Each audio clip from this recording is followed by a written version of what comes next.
Hello guys! Kamusta kayo? Happy New Year! Ito nga pala ang ating unang-unang video sa taon na ito, year 2024. Yes, this is year 2024. Welcome to our channel guys and welcome to our first video of this year. I would like to spread good vibes and positivity through this video. There might be some of you aspiring to come to live here or either to visit. Hence, I thought of making this video to help you make a decision whether to give it a go or give it a chance to see New Zealand. I know this country is not perfect, just like any other. We've got our own society problems. We've got ram raids. We've got youth out of school. We've got drug smuggling happening. But I would like to share what makes New Zealand a bit different from the rest of the world. As you might have read or you might have listened in the news, New Zealand is one of the livable places around the world. At the end of this video, you will learn why it is such a beautiful place to live in.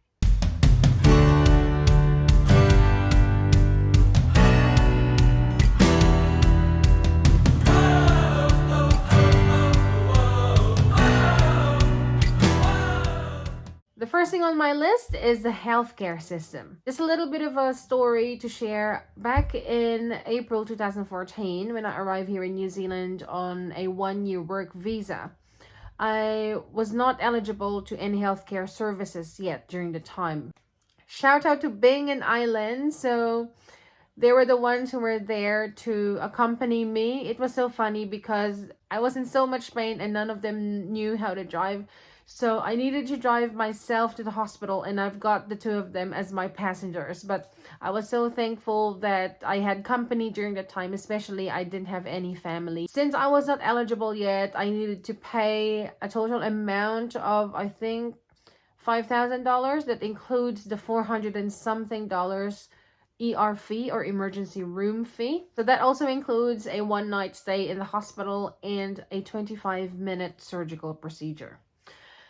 I was very worried during the time because I don't have that amount of money since I've only arrived here and I was also sending money back home. But to my surprise, I didn't know that here in New Zealand you can actually pay in staggered. What happened was every fortnight since I came back to work, I would set aside $100 to pay for my hospital bill. And then I was also surprised that they just let you go. They let you go even if you haven't paid the hospital bill yet, because I remember back home you would need to really either pay the bill or give them a collateral, as they call. Since then, I got curious on who is eligible of availing the healthcare services and disability services here for free. Of course, New Zealand citizens are included on the list. Those who can stay and live in New Zealand indefinitely, so that's the residents and the permanent residents. Also, if you are an interim visa holder, considering that you are already eligible prior to getting that visa. If you are a work visa holder, if your visa equates or exceeds to 2 years, I mean the validity of it, then you will be eligible to free healthcare and disability services. By the time that I have given birth to my son, Sean, I was already eligible to the healthcare service, so I didn't pay anything. And I think we were just lucky because my husband was allowed to stay with me overnight. Because the visiting hours here is only until 8 p.m. So don't be surprised, guys, if in case you get admitted in the hospital and you are left on your own. Another point we're sharing is the education system here in New Zealand, which is divided into 3 levels. First is early childhood education, next is primary and secondary education, and the last one is further education. Early childhood education focuses from birth up to school age. And if you do have a child who goes to preschool or kindy or daycare, as they call it here, there's quite a few different terminologies. They do receive, so this is for all children, they will receive subsidy of up to 6 hours per day from the government, which totals up to 30 hours per week. And if your child is from 3 to 5 years old, they are entitled to free 20 hours of early childhood education. This is helpful especially for working families because the parents would normally go to work and they would need to have someone to look after their child. In our case, it was a bit of a shock for us because back home we are accustomed to being looked after by our parents or maybe your uncle or your auntie. But here in New Zealand, it's pretty independent, and since like us, we don't have families present here, we would really need to send our child to a daycare center. Talking about primary and secondary education, it is compulsory to be at school from 6 years old up to 16 years old. If in case you want to enroll your child at a young age of 5, they are able to accommodate your child, and I think they will be categorized as year 0. There are a lot of free state schools here in New Zealand. That means these are schools that are owned by the government. And just so you know, these schools are non-secular or non-religious. They also apply zoning in schools here in New Zealand. For example, you live in a certain suburb and there is a local state school in that suburb, your child can automatically enroll in that school. But if in case you'd like to send your child to a different school, for example, one that is in a different suburb, you would need to make an application for this. By the way, to give you a little bit of an overview, school usually starts at 9 a.m. here and finishes at 3 p.m. Classes normally run for a 10-week period. After that, students will have a 2-week break and then will carry on with another 10 weeks. So they call it terms. So term 1, 2, 3, and 4. There are also state schools who provide free meals to students. However, considering that education is free in state schools, school uniforms are an exemption. Moving on to further education, this is mainly technical and vocational. This is when you usually take apprenticeships or when you enroll yourself in a course, and once this is completed, you'll receive a diploma or certificate at the end of it. This is also where universities fall under.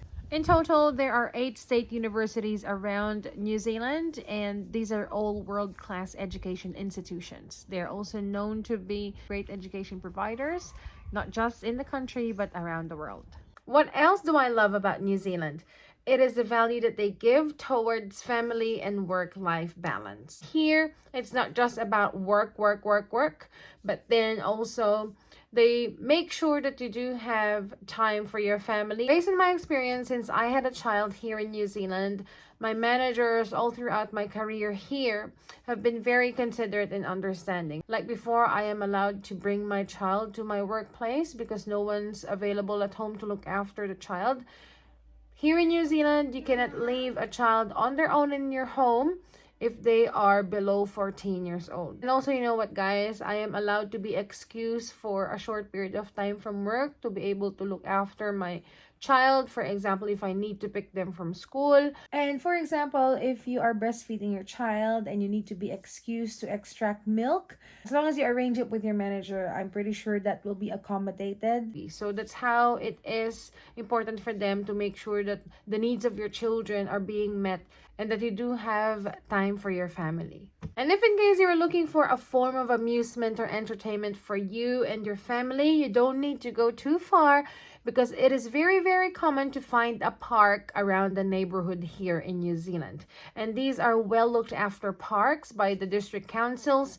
And you know, the environment is so safe that your children and your family can go on biking all together, and the drivers are also very cautious with bike riders. And I mean, to go on picnics, to go for a stroll around the parks, it doesn't cost anything. It's really free for you to enjoy the scenery, to enjoy the view, and to enjoy the gardens that are being looked after by the local government. I remember a friend of mine when I posted one of my reels, and she said that it's really nice here in New Zealand because my shots looked like as if we were in a postcard. New Zealand is just naturally beautiful. The people are very warm and people are very helpful. For example, based on our experience, we stopped on the side of the road, and then not long after, there was another vehicle that stopped and asked just to see if we were okay or if we needed help. The Kiwis are usually warm and helpful. I think I'll end my vlog just right here, guys. Thank you very much for joining me. I know you'll still have more questions about how it is like living here in this beautiful country. Just leave a comment, guys, or send me a PM through my Facebook page. Thank you once again. Please don't forget to subscribe, like, and share this video. Bye!